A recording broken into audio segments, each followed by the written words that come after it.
Ok. Bonjour tout le monde. Bonjour.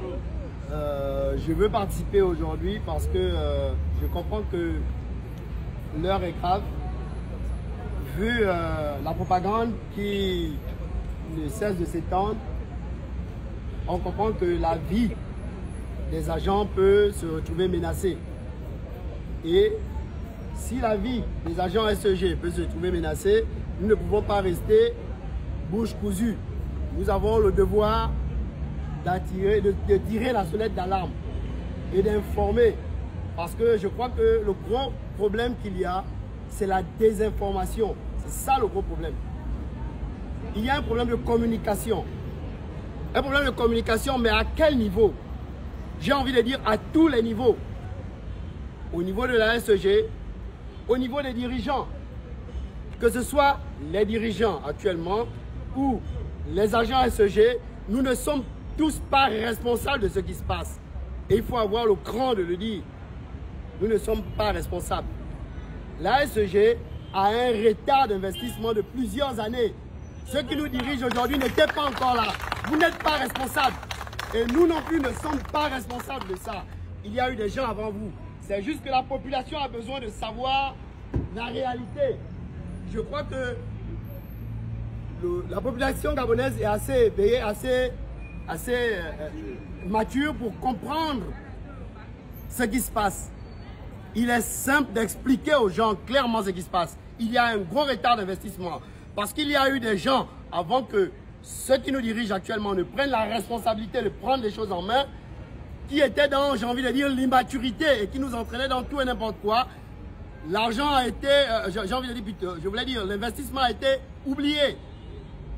L'évolution démographique n'a pas attendu tout ça. L'évolution démographique suit son cours. Et si l'investissement ne suit pas en même temps, c'est normal qu'il y ait un déficit de la production par rapport aux besoins, à la demande. C'est évident. On n'a pas besoin d'une formule mathématique pour le comprendre. Du coup, nous sommes tous dans la même sauce. Dans le même bateau. Et ceux qui dirigent, et nous, dans le même bateau. Nous sommes héritiers d'une mauvaise gestion. Qu'est-ce qu'on fait? Est-ce qu'on prend certains et on les met à l'autel du sacrifice pour les sacrifier? Non. Je crois que nous devons faire... nous devons travailler main dans la main. Parce que justement, les agents SEG sont prêts à pouvoir donner tout ce qu'ils ont. La preuve, c'est que nous avons quand même encore un minimum qui est disponible pour les clients. Mais ce minimum-là, pour qu'il soit disponible, avec la vétusté des équipements que nous avons, vous n'avez pas idée du sacrifice que les gens font. À un moment donné, il est important que les gens comprennent ça. Les gens se sacrifient, ils donnent de leur temps, ils sacrifient leur famille, ils sont loin de leur famille parfois de longs moments durant parce qu'il faut tout faire pour que le minimum que l'on puisse donner soit disponible pour les populations.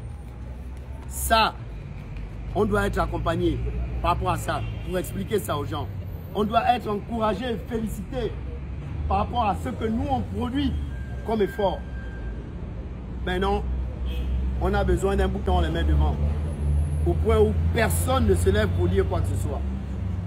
Aujourd'hui, tout le monde n'est pas informé que la SEG n'est plus la seule à pouvoir produire de l'énergie.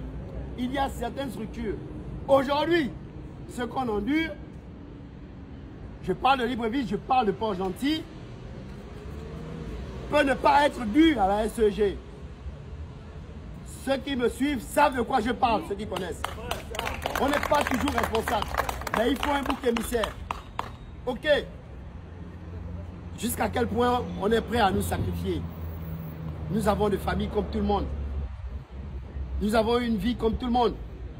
Aujourd'hui, j'ai cru voir un véhicule filmé, ça passe sur les réseaux sociaux, au bord de mer. C'est quelqu'un, certainement, peut-être que c'était même pas le propriétaire du véhicule, mais quelqu'un est venu là à côté, c'est fini, comme il y a le véhicule SEG juste à côté, c'est ça, on vient filmer et on dit c'est sont eux. À un moment donné, où est la cité, le quartier des agents de la SEG qui est tout le temps alimenté quand les autres quartiers sont dans le noir? Je veux qu'on me le montre. Nous vivons tous les mêmes choses. Du coup, nous devons tous travailler ensemble. Que ce soit les populations, que ce soit les agents SEG, que ce soit les sociétés autour qui produisent aussi de l'électricité, que ce soit ceux qui nous dirigent, on doit tous travailler ensemble pour que, main dans la main, on arrive à pouvoir donner le peu qu'on peut donner en attendant de pouvoir mettre tout en œuvre pour avoir des jours meilleurs. On peut le dire, on n'est pas obligé de vouloir sacrifier quelqu'un ou qui que ce soit. Non, on peut le dire, les populations vont comprendre. Nous avons tous hérité de la mauvaise gestion des personnes qui sont arrivées là avant. Que ce soit à la tête de l'État ou partout. On l'a dit pour autre chose. Pourquoi on ne veut pas le reconnaître pour le domaine électrique et de l'eau et de l'électricité? C'est la même chose. Du coup, essayons d'éviter de jeter l'anathème sur qui que ce soit parce que tout le monde travaille pour qu'on essaye de sortir de cette situation.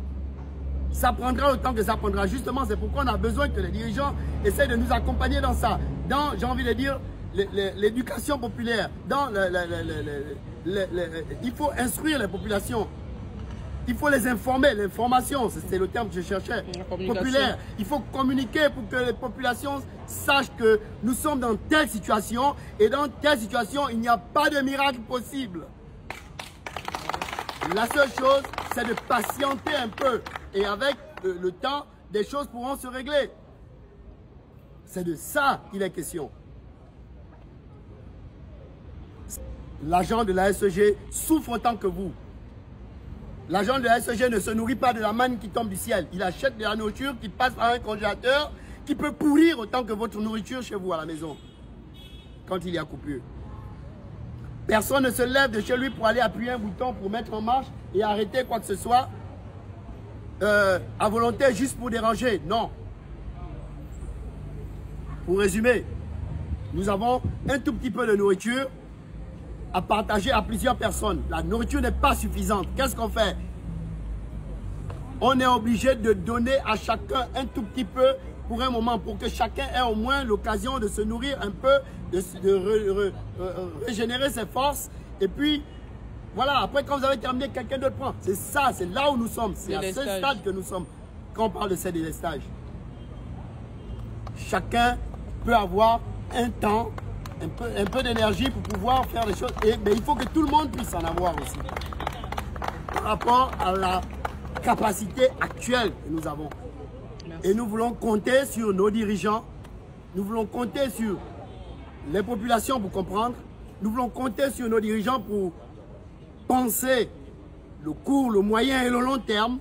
Et nous voulons leur dire que nous sommes disponibles pour travailler ensemble pour pouvoir traverser ce temps qui est dû à un retard d'investissement. C'est ça. C'est de ça dont il est question. Je vous remercie. Et nous espérons que ce message va toucher l'ensemble des Gabonais. Nous sommes tous des Gabonais. Il n'y a pas moins Gabonais qu'un autre. Nous vivons les mêmes réalités que nous. L'agent SEG n'est pas riche. On nous voit là maintenant comme des parias, comme des gens qui ont la peste, même dans nos familles. Tu vas expliquer quelque chose, tout le monde dit oui, mais vous coupez le courant. Vous coupez le courant, ce n'est pas volontaire. On l'a déjà dit.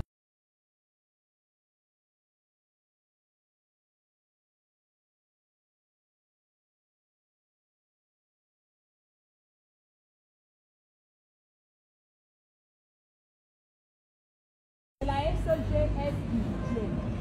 Alors, je vais appeler mon frère divin et je vais vous demander, s'il vous plaît, si on peut prier. Moi, je ne prie pas Jésus, mais que chacun puisse prier pour que des véritables solutions soient trouvées. Mon frère, moi-même, je commence à me mettre à genoux parce que là, la situation là nous dépasse nous tous. Ça nous dépasse nous tous. Ça nous dépasse nous tous. On ne sait plus. Nous allons nous incliner devant l'Éternel. C'est lui seul qui est la solution. C'est lui seul qui peut toucher les autorités pour qu'ils puissent régler la situation. Seigneur, nous t'implorons. Nous ne sommes que les pauvres. Nous n'avons rien à donner. Nous réclamons ta grâce. nous nous inclinons devant ta face et nous crions vers toi. Parce que c'est toi qui es capable de toucher les hautes autorités, de toucher les autorités de la SCJ, afin que ce problème soit résolu une bonne fois pour toutes. Nous t'en supplions, Seigneur. Nous n'avons pas quelqu'un d'autre si ce n'est que toi. Tu es tout puissant. Et toute la gloire te revienne. Nous demandons que tu agisses puissamment pour relever la SEG, Seigneur. Parce que tes enfants sont dedans. Et nous avons des familles. Et ça impacte toute la population gabonaise. Nous sommes une société stratégique. Nous te supplions que nous soyons la priorité des priorités du gouvernement. Que tu touches le cœur du chef de l'État. Que tu touches le cœur du Premier ministre. Afin que tout le problème de la SCG soit pris en compte, Seigneur. Nous te le demandons aujourd'hui au nom de Jésus-Christ. Amen. Amen. Les plus atroces. Vous allez arriver dans certaines localités, certaines unités où l'herbe a tellement poussé que les serpents rentrent dans les bureaux des agents. Les agents sont en danger. Et en dehors de ça, il y a des problèmes de salaire. En dehors de ça, il y a des problèmes de tout genre dans notre entreprise. Et le plus difficile, c'est que personne ne nous explique rien. Nos dirigeants ne nous expliquent rien. Les chefs ne nous expliquent rien. On apprend même, c'est dans les réseaux sociaux, que les agents SEG ont les informations de leur propre entreprise. Ça nous dépasse. Et donc aujourd'hui, à cause de ce stress, on ajoute encore que les agents SEG, certains se font menacer dans les quartiers. Il y a une collègue qui a témoigné avoir été prise à partie par les populations. Aujourd'hui, nous sommes venus demander le secours, le soutien, l'accompagnement et la protection des autorités, que ce soit les autorités de la SEG et que ce soit les autorités de la République gabonaise, parce que nous sommes en danger dans l'exercice de nos fonctions aujourd'hui. Merci beaucoup. Merci. Rendez-vous ce